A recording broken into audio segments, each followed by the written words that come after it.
Herzlich willkommen bei Wein am Limit, liebe Freunde. Schön, dass ihr dabei seid zu Mehr Spaß im Glas. Liebe Walinauten, heute aus Adelaide, und zwar nicht aus den Adelaide Plains, sondern aus den Adelaide Hills. Neben mir sitzt Marty Edwards von The Lane, ist der Besitzer, der Weinmacher, und nebenbei hat er noch ein ganz tolles Restaurant. And Marty, thank you for entertaining me for lunch. That was splendid. It was absolutely my pleasure. I could see Australia is about refinement. Certainly there's been a lot of evolution in culinary pursuits of late. Much more elegance on the plate, and I think... Why did this happen? Because I think a couple of years ago Australia was doing very well on what they were doing, but why did this happen? Why were people about refinement now? I mean, a lot of people still think Australia in Germany, that's big wines, heavy wines, food, strong food. Yeah, but that's not the case. I don't think so. I think Australia made its name with sunshine in a glass, and I think now we're all travelling a lot more, and obviously developing a food and wine culture that Europe's had for centuries. And what we're learning is that things need, whether it be wine or food, needs to have a synergy with one or the other. And you can't have a woolly mammoth steak to enjoy a bottle of Shiraz, for example. You need the Shiraz that's a little bit more delicate, a little bit more versatile. Can go with duck, lamb, game. You know, I give it a comparison with Germany. Like we invented the Liebfrauenmilch, and we had the sweet wines in the 60s and the 70s and the 80s because there was a need after the war to have wines like this. And I think at that time it was right.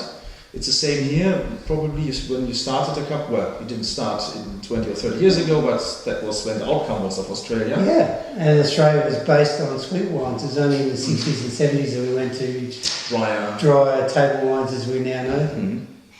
So if anybody wonders what happens here, who's talking in the back, that's going to be the next Hollywood star. Is your daughter, is Emojine. Yeah. So the wife is gone for the weekend. She's taking care of the baby. So here we are, two boys drinking wine while what can possibly go wrong? So, talking about the Lane vineyard, you're in the Adelaide Hills. What's the benefit of being in the hills? Or is there a benefit? Well, there's pros and cons, I think.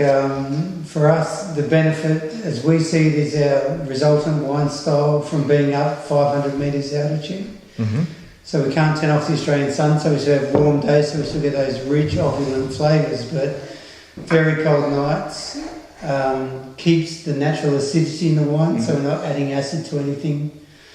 And the result is a much more European style wine. It's much, we're looking at 13% alcohol whites, 14% alcohol reds, which are quite un-Australian in their style. And as we alluded to earlier, they have a greater affinity with foods, just a delicacy. You obviously have a heart for European wines. Here we go. So you obviously have a heart for European wines. Why is that?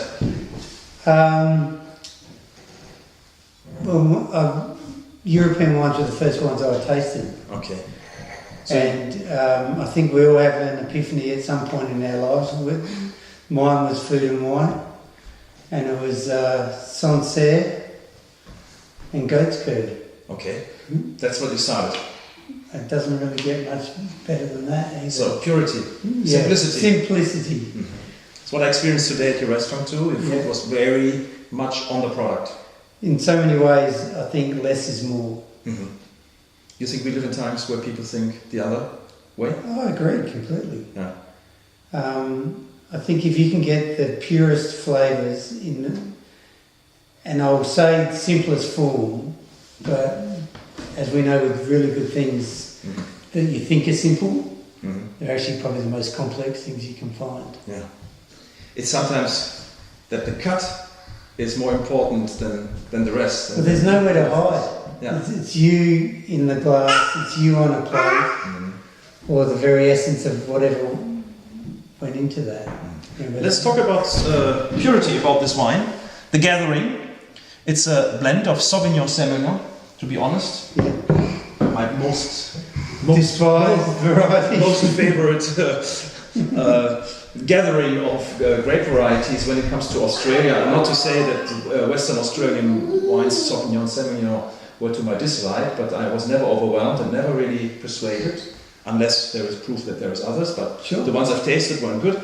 This one I have already tasted, as you can see, and I think this is a different story about this wine here. This is more like a French Graf style or Pessagnino style. Very much so. I think for us as a single vineyard estate, if someone was to ask what is the one wine that defines or differentiates your estate, it's this wine. Because for me, whilst Australia produces a lot of Sauvignons that you're alluding to, they're all quite crunchy and green in their style. And there's nothing crunchy about this wine. This is rich, opulent, decadent, but still has a very fine, focused. It almost drills a hole in the back of your neck, and everything's focused in the palate towards that point. But I think 13 alcohol, so basically it can walk by itself. Sometimes the alcohol is like a wheelchair. Yeah, it just carries the fruit down your palate. We're doing a wine tasting here. Easy. So this is a wine, guys. If you'd like to try it, unfortunately it's not available in Germany. But what is so nice about We're it? working on it. You're working hard on it, yes. But what is nice about it? It's more a stony character. Yeah, very mineral. And it's not a fruity character. You get the fruit, you get some citrus, but it's more. It's not the green, the peppery Sauvignon Blanc. No. And the Semillon also with this honey beeswax. I don't find it at this stage. It'll come with time, I think, Yeah. but we're talking years down the track rather than months, as a lot of Sauvignon. This is very serious stuff. Yeah. You got any accolades for this? Yes. Well, other than being poured in Michelin star restaurants, which for me is a better accolade than a trophy at a wine show or something like that. We don't want to talk about trophies, do we? No. But if you talk about it, I was talking the other day to someone from Australia, and he said sometimes not being a trophy wine is a kind of a reward. Well, they're actually trophy wines to me are wines that stand out in that much of a glass. They're not wines you can drink over dinner or. I mean, I know that's a generalisation, but historically, trophy wines are big. They've got, and you can understand why. They've got a leap out of a lineup of 50 or 60, or in some cases, hundreds of glasses of the same variety. And the thing is, when you have trophy wines, they are chosen by a jury, not by an individual. Correct. So there is always a thing of kind of being politically correct or an average taste, which will win, not necessarily an exaggeration. I mean, I don't agree entirely, because enough people have to go for that one wine or go for that one wine, but it's definitely a decision by a jury, as you say.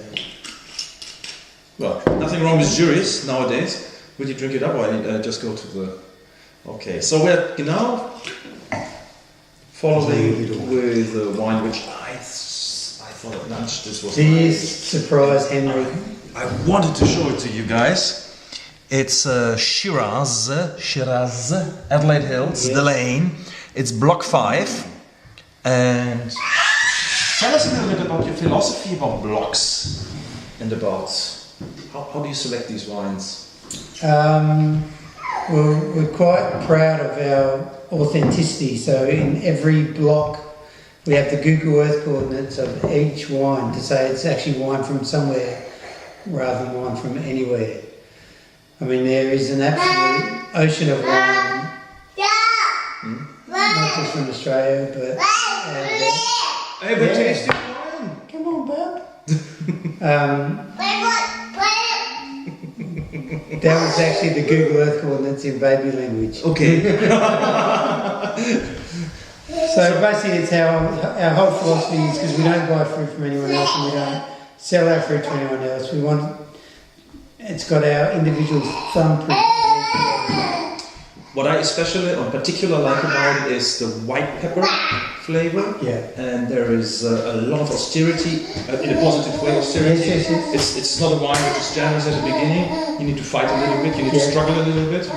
Patience. Yeah, it's food wine. Yeah. It's not a wine sitting at the fireplace. You know, there is fireplace wines, there's swimming pool wines. This is a wine actually with food. Correct. I mean, and hopefully that's indicative of everything we do. It's got to have a synergy with food. You don't want to dominate. You know, we have our own restaurant, as you experienced today. When you see how much work goes into the simplest dish, or what you perceive as the simplest dish, you know, they might have 20 or 30 ingredients.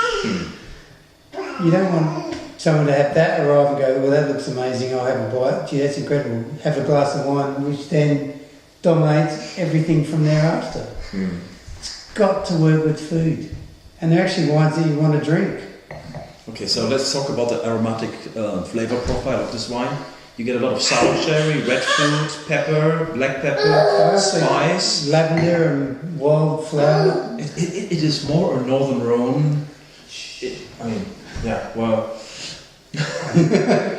Well, it is much more of a northern Rhone thing, which I think sometimes it's difficult that we're always referring with Australian wines to European wines. Yeah. Because you have to find for yourself your own, and I think there's hotter climates which produce great wines. Yeah. But I think this is probably a typical Amber Hill style in terms of, not typical, but saying it's more a peppery version of a Shiraz. Yeah. Not a Barossa Shiraz. No, very much so. Or a Cava or whatever. You know, I mean, I think what we go to great lengths to do by being a single vineyard site or single estate is hopefully we don't taste like everyone else. No, it doesn't. These wines are really unique. And to be honest, 2011 was a very challenging vintage, and if you thought you were going to make every level of wine in 2011, you'd be mistaken. So we actually declassified all of our top wines down into this wine, rather than compromise at every step with no, let's just make the best one we can and make one of them. These are really two wines which are really diverse in style. Most of us in Europe, especially on the continent, England is a different story. They have probably a closer link to you guys, but a lot of people still think of Australian wines being big and bold. This proves the opposite. To me, Australia, nowadays, in perception, I mean, what should people look at Australia nowadays? It seems like this is it's unexpected. Yeah. This isn't unexpected. People say, the song is there for I think, I mean, not trying to put too fine a point on it, but price point will always should be a good indicator of what to expect. Cheap and cheerful is going to be sunshine in the glass. And as you creep up through the price points, you should be looking for some definition of fruit, some elegance, some length of palate. And but Australia is not ubiquitous. It's a land of many options, choices, possibilities, sites, climates, whether they be macro or meso or micro.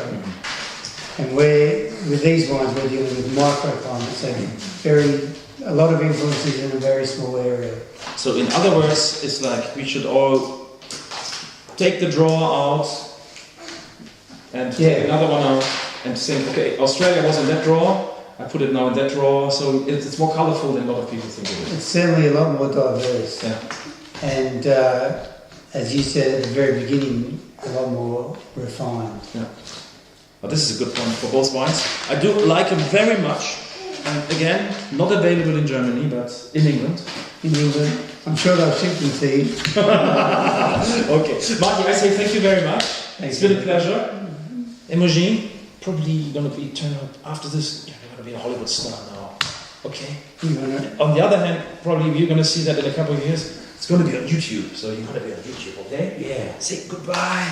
Say goodbye. Bye-bye. Bye-bye. Bye-bye. Okay. Also Leute, bleibt sauber. Tschüss.